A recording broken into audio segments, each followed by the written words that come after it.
In today's video, I'm going to teach you how to put an archive title on your WordPress site in 2025. This process is straightforward and we'll walk through it together step by step. Whether you're a WordPress newbie or just want to freshen up your site, this guide will help you accomplish that in no time.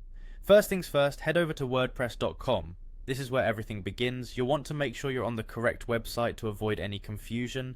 Once you're there, your next move is to click on the login button. This is typically located at the top right corner of the home page, and clicking it will prompt you to enter your login credentials.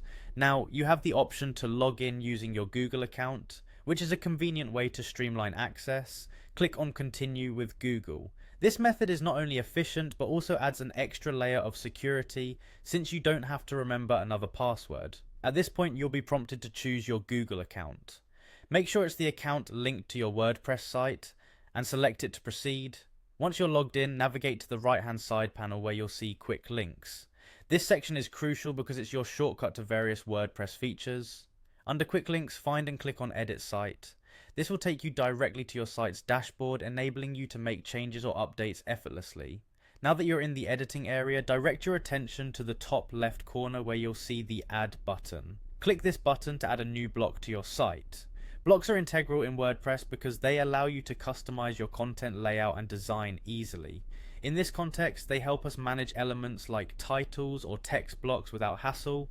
Next, type the words archive title into the search bar that appears when you clicked Add. This step is essential to locate the exact block you want to insert into your site. It should narrow down your options and direct you to the content element we are focusing on today.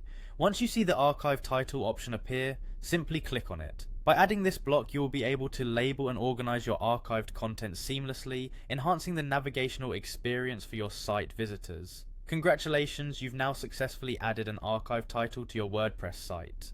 Throughout this process, remember to periodically save your changes to ensure nothing is lost. And there you have it, a quick and efficient method to enhance your WordPress site structure by adding an archive title. Stay tuned for more tips and tricks to optimize your online presence.